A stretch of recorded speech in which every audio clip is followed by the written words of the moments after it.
I'm Jan Eberly, the James R. and Helen D. Russell Professor of Finance at Northwestern University. And I'm John Steinson, Chancellor's Professor of Economics at the University of California, Berkeley. We're the co-editors of the Brookings Papers on Economic Activity, a semi-annual academic conference and journal that pairs rigorous research with real-time policy analysis to address the most urgent economic challenges of the day. And this is the Brookings Podcast on Economic Activity, where we share conversations with leading experts on the research they do and how it will affect economic policy. Throughout American history, workers have followed the money. When new opportunities or industries crop up, whether it's a gold rush or a construction developments or new factories, people will move to that area to reap the benefits. But in the last half century, interstate migration has dropped substantially. On today's episode, the interview will focus on the question of whether workers have become less willing to move for professional opportunities. That is, whether they've stopped following the money. The new research, Should I Stay or Should I Go? The Response of Labor Migration to Economic Shocks, was authored by Andrea Foschi, Chris House, Christian Proebsting, and Linda Tesar. Yes, most economic booms and downturns affect some areas of the country more than others. For example, the Rust Belt was hit particularly hard during the recession around 1980, while the so-called sand states, Arizona, California, Florida, and Nevada, were hit particularly hard by the housing downturn during the recession of 2008. In a large country like the United States that has a single currency, monetary policy is a one-size-fits-all type of policy and cannot cater to the needs of a particular area. This means that the economy must rely on other adjustment mechanisms, such as the movement of people from places that are doing poorly to places that are doing relatively well. Some recent research has suggested that the dynamism of the economy when it comes to these population flows between places has fallen. The present paper seeks to throw new light on this question. Now we'll hear from Tara Watson, Director of the Center on Social Dynamics and Policy at Brookings, in conversation with Linda Tesar, the Alan V. Deardorff Collegiate Professor of Economics, and Chris House, Professor of Economics and Director of Graduate Studies, both at the University of Michigan. Thanks, Jen and John, and thank you so much to Linda and Chris for joining our podcast today. I was very interested to read the paper and think about how local labor markets respond when there's a shock, either a positive or negative shock. So let's say we all know about the example of Detroit, where the manufacturing industry took a hard hit. What happens to Detroit and to people that used to live in Detroit after that fact? Or we also think of examples like North Dakota, where there was an oil boom. Lots of people moved there. So maybe we'll start with you, Chris. If you could start by talking about the responses that a local economy could have when there's a shock like this that doesn't come from a decision they made or something they did, but sort of comes down from the sky. How do local economies respond to that? Thanks for having us on the podcast. Yeah, you're right. Regions can react to changing economic conditions in a variety of ways.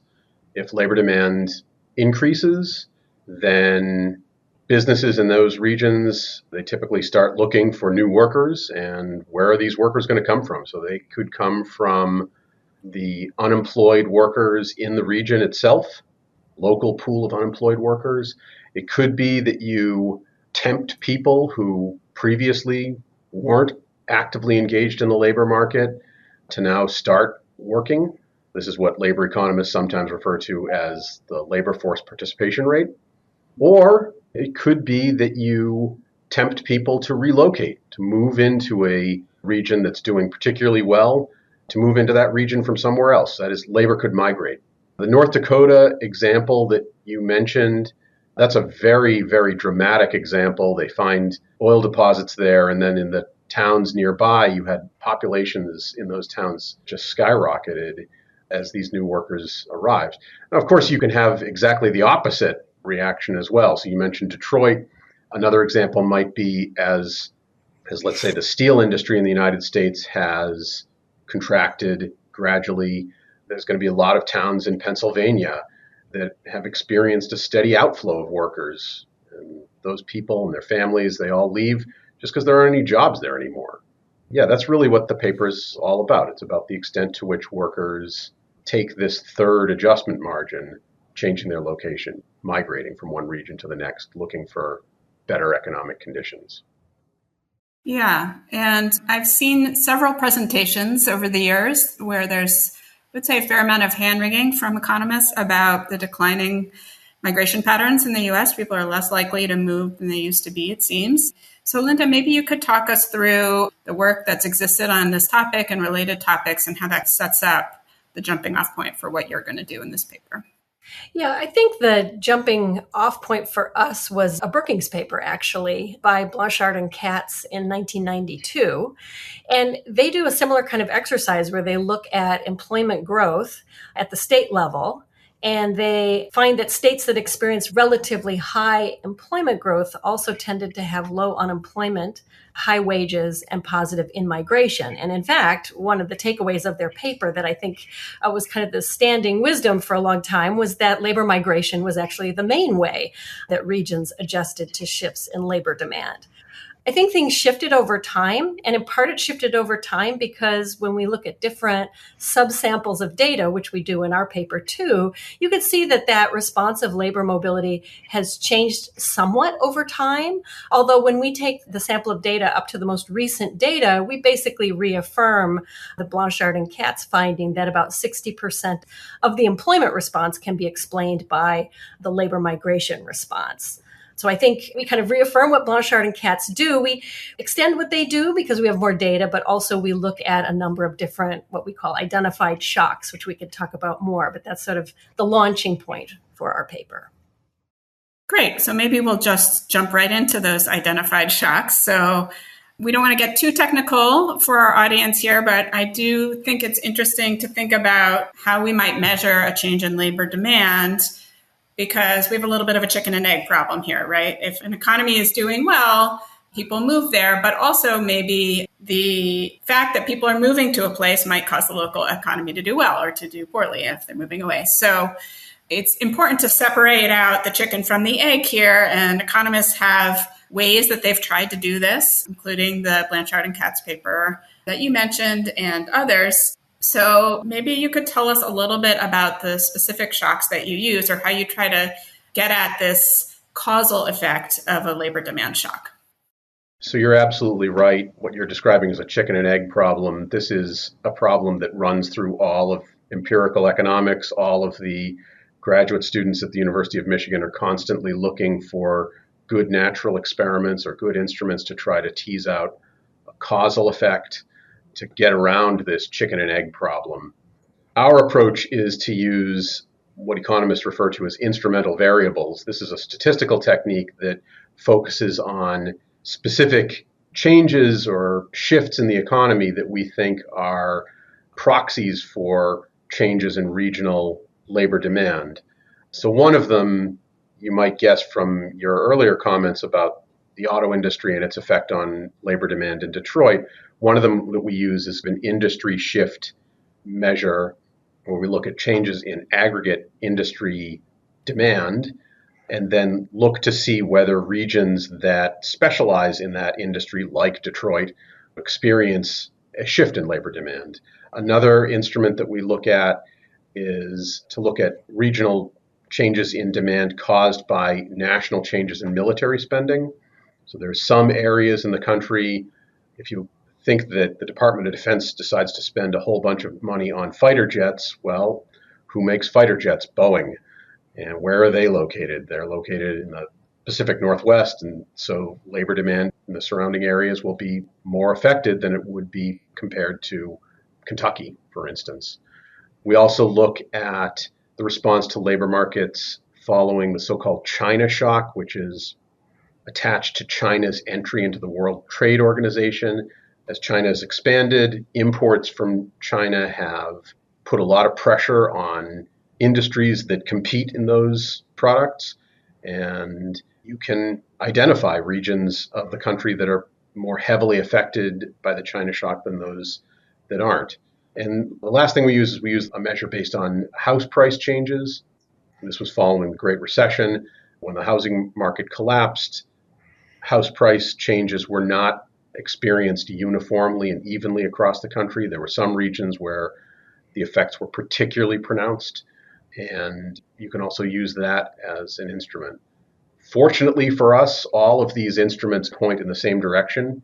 Linda just mentioned that in the long run, roughly 60% of the relative change in employment in a region, whether that's at the state level or at the county level or commuting zone level, roughly 60% of the change in employment is accommodated by changes in or out migration. And that seems to be a common estimate across all the labor demand shocks that we look at.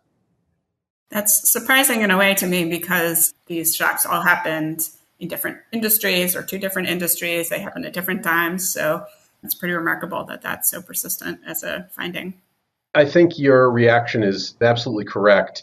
We should point out that while that 60% figure is common across all the shocks, the actual employment responses are different. So for the China shock, this is actually a very, very significant shock for regions that are facing that type of import competition. And the employment response there is actually different than the employment response following the house price shock.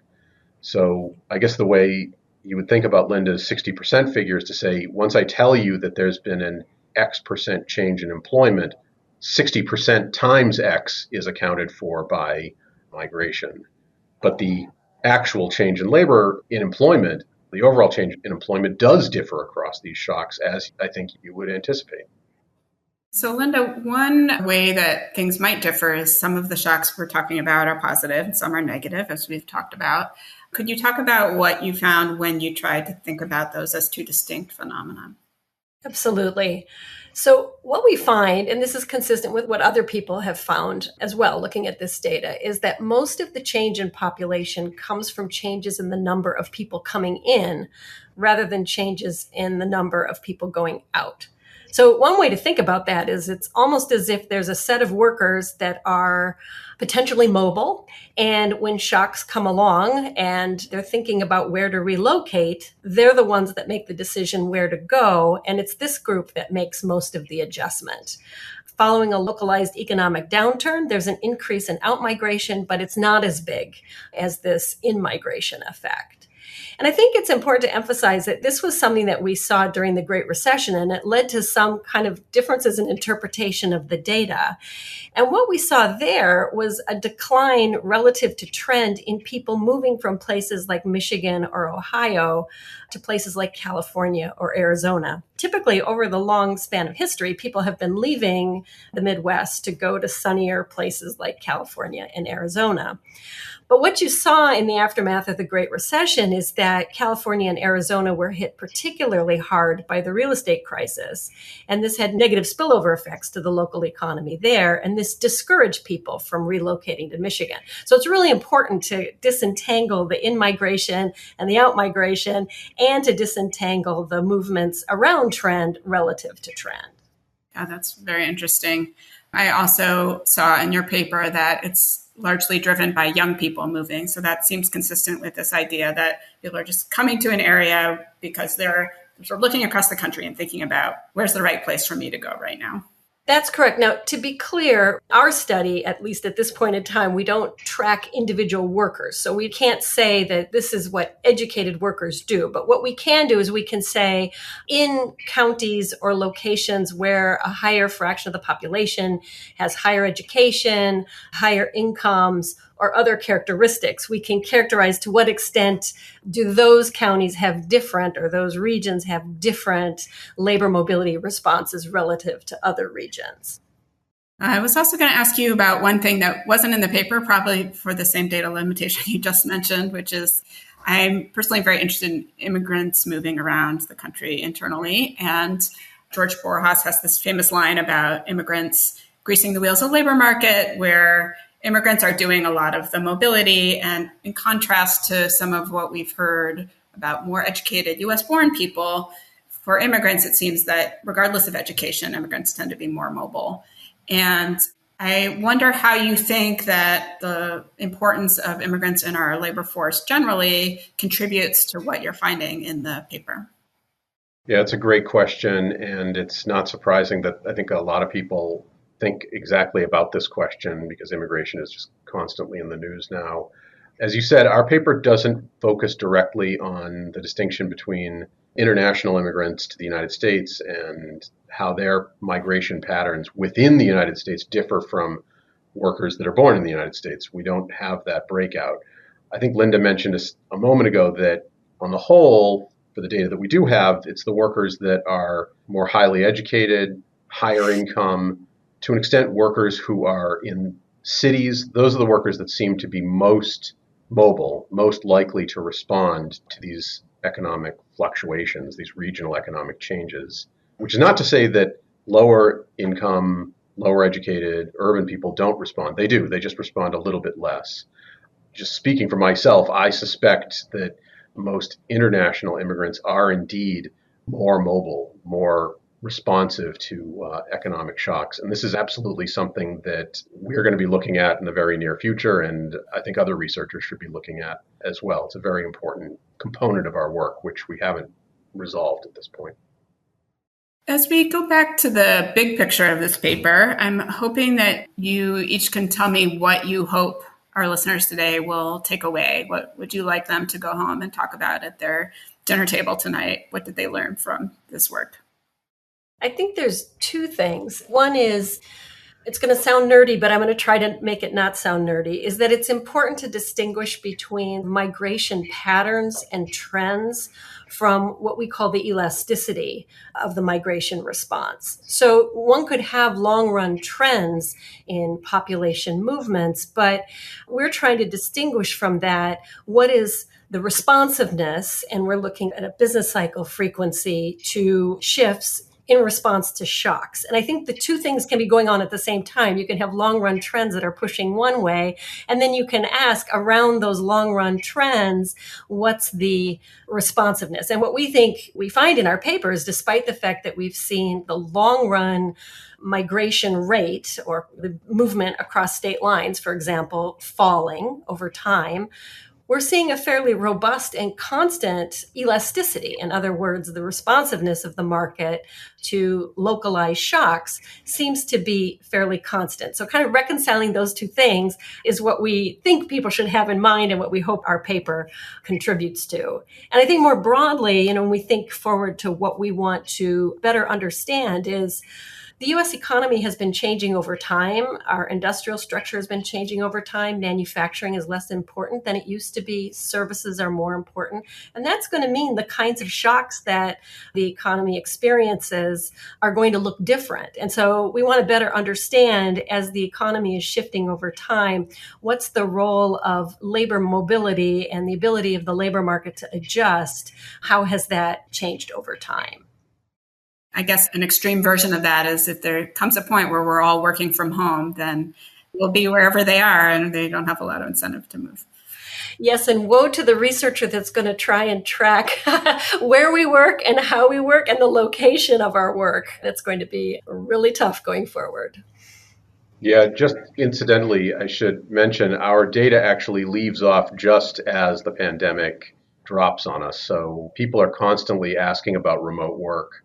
And I expect that the data coming up, the next batch of data, will reflect some pretty big changes, but we don't have them in our data just at this point yet. Good to know. Was there anything else you wanted to add, Chris, on the big takeaways for our listeners? Not so much. I think Linda covered the main thing. Our paper certainly is not contesting the idea that migration rates have dropped. They have. What our paper is pointing out is that it's the reason, how you react to that drop in the migration rate, that we kind of are adding to. I think a lot of people, when they saw the decline in migration rates, assumed that it was a decline in the sensitivity of workers to differences in regional economic conditions, that workers were becoming more reluctant to move. Or it could be that the pressures that workers are facing to move from one region to the next, the incidence of these regional shocks, that those shocks have actually gone down.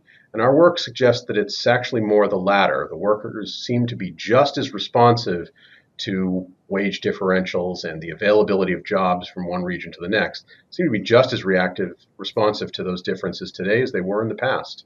It's just that the regional differences themselves have dropped in significance.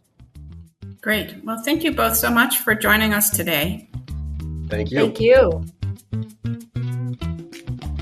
Once again, I'm John Steinson. And I'm Jan Eberly. And this has been Season 6 of the Brookings Podcast on Economic Activity.